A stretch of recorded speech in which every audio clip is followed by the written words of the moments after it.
Welcome, Steve McGuiggan, to the Take Flyt podcast. Steve is co-founder of MASH Baseball and more recently MASH Softball. First off, Steve, how bad did I botch up your last name there? Not bad. I've been McGuiggan. Most people call me, growing up, they just call me Gwig. Steve McGuiggan. That's a tough one. So, okay, Gwig is how you pronounce the middle part of that? Yep, Gwigs. Okay, Gwigs. All right, Gwigs. Well, thanks for joining, Steve. Steve, you and I met probably, 6 to 8 years ago. We did a podcast together. You invited me on to the podcast to share a little bit of nutrition and how athletics come together and how important it is for athletes to have a nutritious mindset and body and diet. And so I'm happy to have you on the Take Flyt podcast now. And we're coming full circle and you're able to share kind of who you are today, share a little bit about MASH, of course. And then maybe we'll jump back eventually and get to how you became who you became and those Take Flyt moments in life where you were going down a certain path and then a shift occurred and then you continued down your journey towards what you're doing now. So if you want to kick it off with kind of where you're at today, a little bit about MASH and why it's so important to your life. Yeah, well, first off, best food I've ever had. Now, I was like in my early 20s, so, Go ahead. I had your food, and from there, I was like, let's talk to this guy as much as we can. So I appreciate you having me on. Absolutely. It was awesome to meet you in that way, and that's why I like doing things like that. But, this is, I'm Steve McGuiggan. I work at a company called MASH. We're a human performance center, so we started out as a baseball club and had this dream of building this human performance center that we always called our little slice of heaven that could change the world. And that's how we think. And it's worked out well for us. And we went from having 0 people to thousands of people come to our facility now. And we have strength and conditioning, softball, baseball, and we'll see where that goes from here. It's just full athletics. We work with TCO really closely. They've been incredible partners of ours. So it's a holistic place, one-stop shop. Who you want to become, what you want to do, you can get that all here. So that's my 13 years into 13 seconds journey. That's beautiful. And so does MASH, is it an acronym for something? Yeah, well, when we first did it, I was 23. My other co-founder, Tom, was 25. And so we would just get together and have beers and try to think of a name. And in baseball, like just mashing a ball was like, that was it. It was that simple. And about 5 years in, one of the parents was like, you should make that into an acronym for making athletes sustainable here. And we walked out of the room and, we get a lot of suggestions. Usually they're not the best. And we looked at each other, we were like, we should use that. That's actually perfect. So the acronym went from just mashing a baseball to making athletes sustainable here, which has kind of been a rallying cry for how we operate. So it happened randomly, but it is one now. I love it. That makes sense to me, making athletes sustainable here. At MASH. Okay. And you guys are located in Prior Lake, Minnesota, for those that don't know. I had a chance to visit your new facility, which is how old now? About a year or so? Yeah, 1 year. So we did our grand opening on December 31st. We didn't know if we were going to get it or not. So we did our grand opening on December 31st and we opened on January 2nd. So pretty wild ride right there. So January 2nd of 24, we opened, and now we're sitting in here in February of 25. So it's still brand new. This is the only wall we finished. That's why I'm doing this podcast in here. It looks great, Steve. For those that haven't been to MASH facility in Prior Lake, I highly recommend, if you're within a half hour, even an hour or more, get yourself there and walk in the doors. And the second you do, whether it's full of athletes working out or whether it's just a few people roaming the hallways, it is a place that I felt just had life to it. And you could feel that it was a special place. I was there on, I think, Thursday afternoon at like 2 or 3. You guys hadn't quite opened your doors to the masses yet, but I walked in there. I felt it was a special place. And I can tell that the dream that you had 13 plus years ago to build MASH out had come true. Mm-hmm. And to see it in your eyes and the people working there, you could just tell that this was an authentic, special place to all these people. They're there because it drives them and it gives them purpose to build this community and help out a wider community within athletics and developing people and young people. But also you can tell that these people, the people that work there, it's a special place to them, and they want to come back every day. It's not just a job; it's a lifestyle for them, and I saw that, I felt that walking in there, Steve, with you that day, and you showing me around, and it was just, I just wanted to tell you, it's a really incredible space, and that's when we talk about Take Flyt and Take Flyt moments. These are the things that happen when people follow the passions and their dreams, and just going for something, whether you know what's going to happen or not. You got to at least give it a try, because when you give it a try, things like MASH happen, and it really, you feel the reward every day, just waking up and knowing that what you are meant to do is happening in your life. Yeah, I appreciate that. Thank you. That's the whole point. When we first started and we were going through this, people would just call us cheers. One of my favorite things was walking into the door and people yelling, Norm or something like that when you walk in. And that's important to feel. The majority of the company, like if you look through it, has worked here 6, 7, 8, 9, 10, 13 years. So, and the people who have come through here and gone on to do other things, they still look at this as a home base. So that means a lot to us. That's the whole point of this. I think we have a really good grip on the fact of, we're going to live and we're going to die. And what we do in between those two things is really all that matters, how we affect people. And so we take what we do serious, but we don't take ourselves too serious, because we know those things are true. Mm. And I don't think you can fake that. I don't think that's a fakeable thing.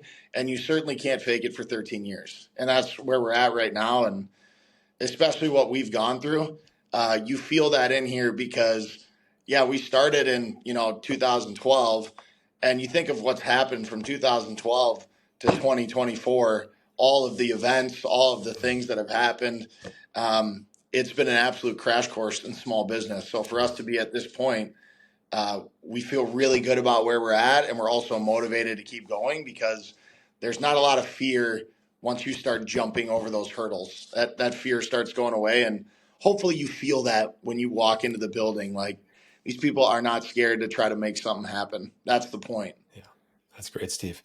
I was on your website, and which one? We got 6 of them. Well, whatever came up first in the Google search results. And I wanted to learn a little bit more about Steve McGuiggan before he jumped on the podcast. And your title on your website says Chief Culture Officer. That's it, baby. Is there a better title to come up with than Chief Culture Officer? And if there isn't, I don't know. I don't know what it is. Tell me about what Chief Culture Officer is and why you are the best person for that job. Yeah, Chief Culture Officer, I wear that as a badge of honor. Any blue collar person who sees my job title absolutely tries to rip me, and I'm all here for that. I'll sit there with them and go toe to toe with them. I can be in that arena. Love it. But my job here originally started as baseball coach. Kelly, who is our client relations person, she's been here 12 years now. She still calls me coach, and I wear that as a badge of honor. But the business transformed, and over time, when you start adding coaches, you start adding different departments, you watch your business go from 2 people who control everything, and you have a specific way you want to do it, to now all of a sudden, we have over 100 seasonal employees, and there's 18 full-time staff members that work here. So for me, it was removing myself from that coach role to make sure that the core principles of MASH stayed the same. And it gives me the opportunity to make sure softball is still adhering to those core values, that our coaching staff has support from me, that they hear the trials and tribulations that we went through when we first started, and saying, here's probably what's going to happen next. Here's the roadblocks for this department. This is where we're at. And it allows for me to actually work with the staff. I think that's the biggest difference. When you first start a business, you're with the client, and all the time, whatever member you have, whatever they need, we pride ourselves on customer service. But again, we started this when we were all a bunch of kids. It's really not hard to manage 24-year-old men, like show up, go do whatever you want, show back up on time. There wasn't any sort of responsibilities. Well, I'm 36 now. We have people getting into their 40s. Our young guys are getting into their 30s. We got families, we got kids. So it gives me the opportunity to talk to them individually about what their hopes and dreams are and what they want their job to be shaped into here. And then I can move the chess pieces to make sure that MASH is growing the way that MASH needs to grow, and that they're in the role that they love for their life, not just their job. That's great, Steve.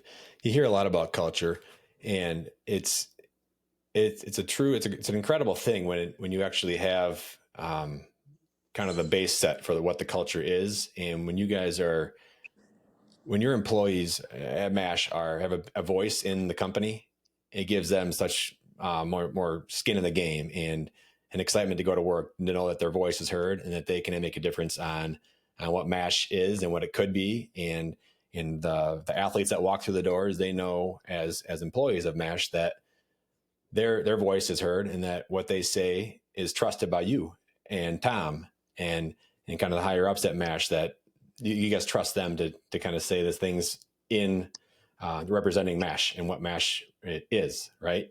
So I think that's an incredible thing. The value, or the culture thing, is you hear it a lot, but when it's actually put into practice and you see it working, that's when you know, like, you got a good thing there. Yeah, I mean, I appreciate it. Very complimentary. It's nice, but I mean, most of these people are my friends now. Mm-hmm. You know, people say don't hire your friends. We went a little bit against that. We only hired our friends for about a 10-year stretch. You must have good radar for friends. Well, I would like to think so. Yeah. Well, when we first started, like the majority of the staff lived with me in a house together. So this actually like incubated where about 5 or 6 of us lived together. So we would go to work, we'd work together, we'd go home. It was truly like being on a college baseball team. And that little fairy dust will never go away. It's just always a part of the DNA of what we do. And I can't put my finger on that. You can't go to a business class and say, hey, when you're trying to start a business, like get 5 guys together and live together and do all these things and just live, eat, breathe what you're doing. But I think that's been the biggest difference. And because of that, everyone that comes in, we realize we have a responsibility to them as people more than employees. I just think that makes the workday a lot more enjoyable. Yeah, that's good. Okay, good. Well, thanks for sharing everything about MASH. I want to jump back a little bit in time. And let's dive into maybe 1 or 2 of your Take Flyt moments, those moments in life where that shift occurred and you explored a new path on your journey and to see where it would take you. Yeah, I mean, the easy start for me is my 0 for 14 stretch for the Southern Illinois Miners of the Frontier League. You know, when I was a senior in college, to kind of wrap this up quick, you know, I always thought of myself pretty highly as a player. I was just very competitive, gritty, loved playing. My senior year, I ended up not getting drafted, and I just had a big ego. I didn't want to go play independent baseball. So instead of doing that, I lived in my buddy Matt Cerna's parents' basement, which in my head at 22 years old was a better move than playing independent league professional baseball. And I worked at a baseball facility giving lessons.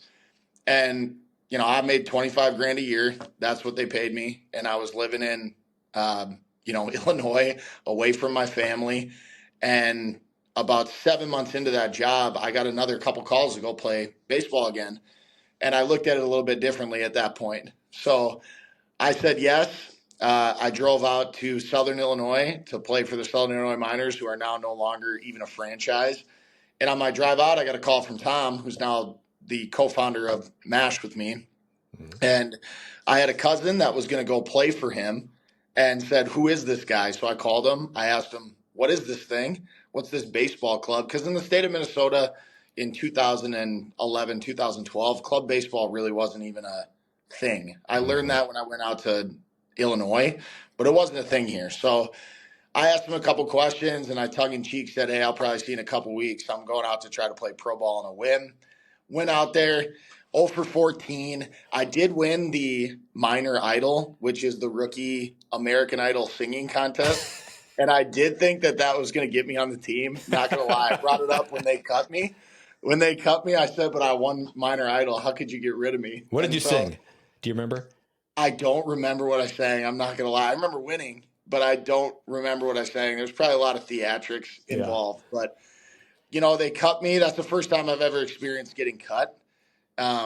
Drove home. That was a long drive, and called Tom. Didn't know what to do. I'd moved back in with my parents, and he said, I'm going to start this baseball club. And so, for context, from a Take Flyt moment, I'm now 23 years old. I'm living at home with my parents. I just got done making 25 grand a year living in my other buddy's parents' basement. And I'm coming home saying, hey, Tom is going to start a baseball club, which is an unknown thing, and I'm going to do it. And he wants to make me the president of it. So it's going to go pretty good. And I talk to my parents about this all the time, and they're obviously going to be protective of me and challenge me on if that's the right decision to make and what is this and are you sure you want to do this. And that's a difficult moment. You know, my parents are my absolute heroes. I lost my dad actually this year, and I miss him all the time. So when I tell this story, I just think back about sitting in a room with them about starting this small business with Tom, and it was calling to me that I needed to do it. And I grew up in a house where you listen to your parents, and I said, Mom and Dad, I love you, and I know why you're telling me this, but I'm going to give this thing a go. And it's one of the best decisions I've ever made in my entire life. So I think for me, that was my biggest Take Flyt moment, because I had just had so much disappointment and expectation that I was going to play in the big leagues. I thought that my entire life, from the second I was born until making that drive home even, I thought I was going to be in the big leagues. So to go from that, I had to find a new dream, a new pursuit. I knew I wanted to stay in sports. I knew I wanted to help people. And so I just took a risk. And, you know, to your words, took flight. And here we are 13 years later. And thank God I did it. And thank God I had parents who protected me. And then after I made that decision, supported me all the way through. And when we first started, to be honest, I mean, I lived at home. I mean, I made $0. So I wouldn't change living at home from 23 to 26, now that I'm 36, for anything in the world, because I got to experience that with my parents. Yeah, you're right. I mean, you can't change anything in the past, and you have to use what you've learned in the past to affect today. I think, you know, it's so important to have a support system, and it's incredible that you had your family there. You had friends to live with, and you had Tom there as this person who had this great idea of a baseball club, and there's something in you that maybe felt like that was it for you. That was, maybe it could have been something else at the time, but that baseball club was a calling to you, and you followed it. And I think it sounds like to me, from what you were telling me about always having this belief that you're going to be in the big leagues, that you're just this eternal optimist and you see the good in everything and the best case scenarios. And that's what you need when you're following these dreams, is to always believe.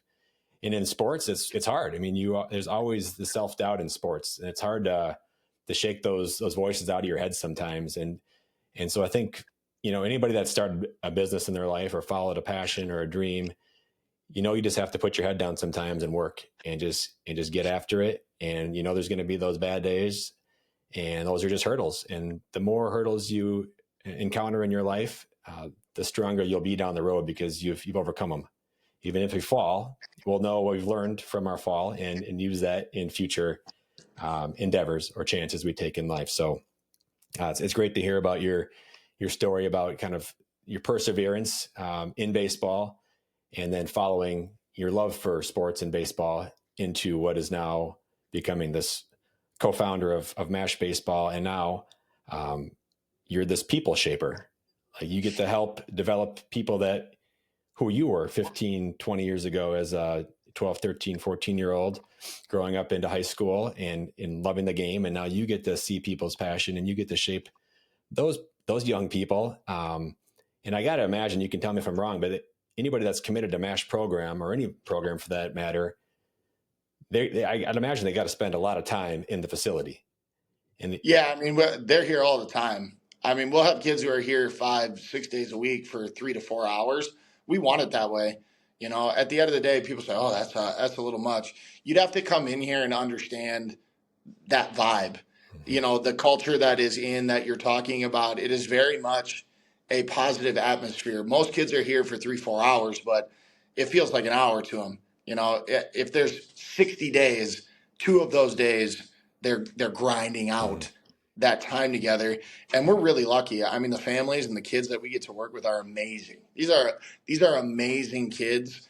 I am so sick of hearing about kids being lazy and that, we're cooked, the next generation, blah blah blah. It's trash. Like, that's on adults to make sure that the kids are doing the things that they need to do, and they're so motivated and they're so much more talented. Kids are way more talented than we were, at least in baseball and softball and strength and conditioning, way more talented, way more advanced than we were.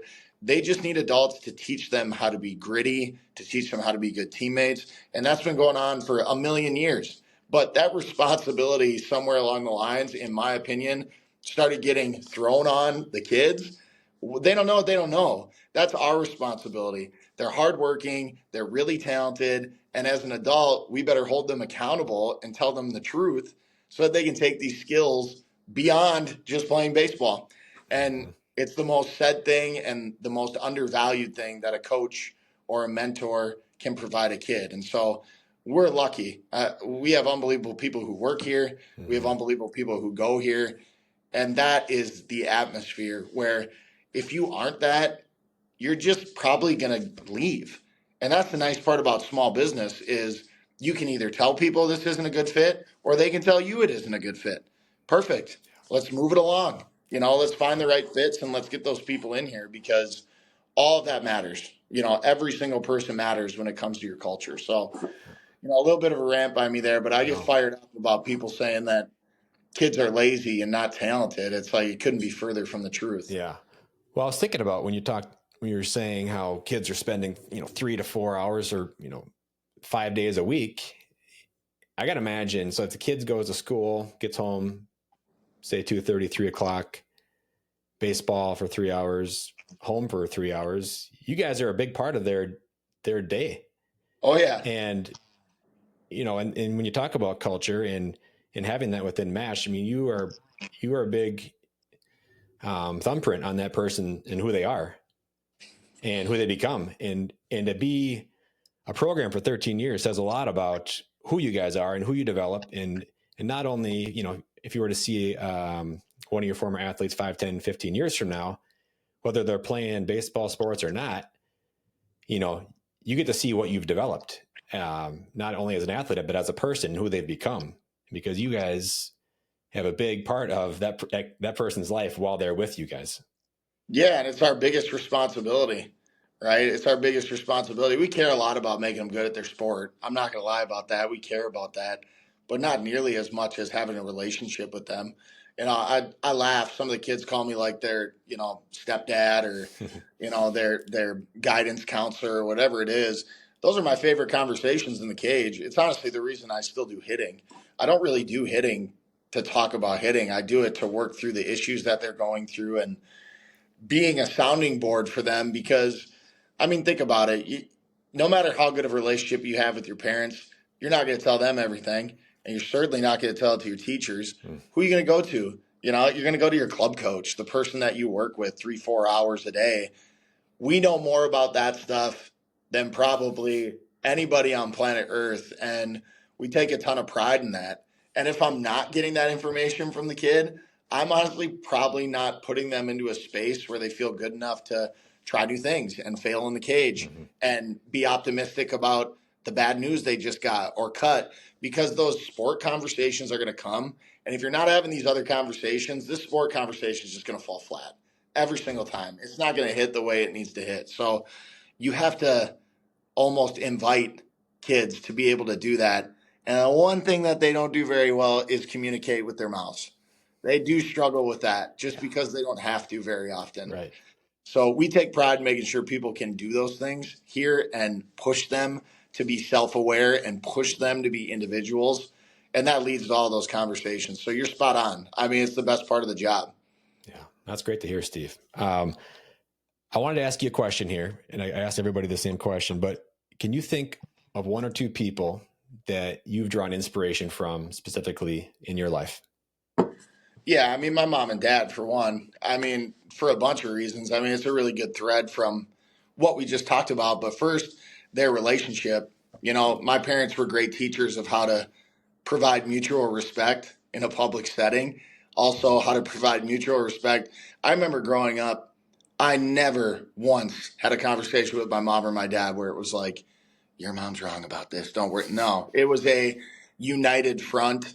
Mm-hmm. And that has stuck with me, not just in my relationship, but also with my relationships with my coworkers, with my friends. That's how I want to be. I want to make sure that I'm doing those things. I think that's first and foremost. And then I just had a lot of really good people who made small impacts on me that shaped me.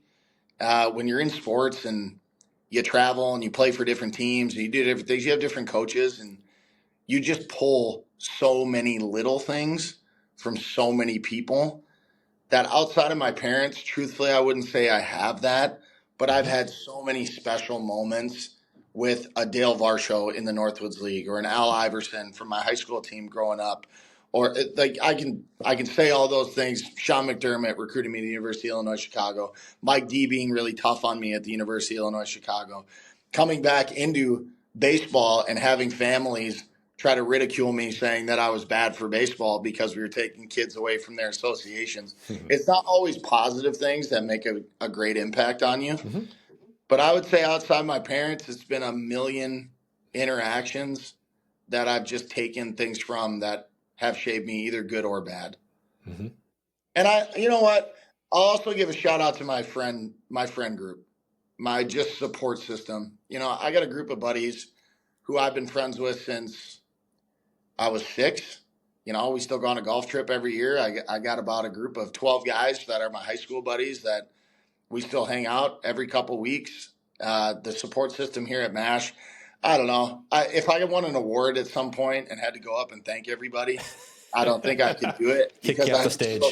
I'd be self-conscious the entire time. So Yeah. I'm just grateful for all the interactions that I've had and all the people I've met and all the great people like yourself and your last guest, Harvey Martin. And there's a lot of great people out there. You just got to look for them. Yeah.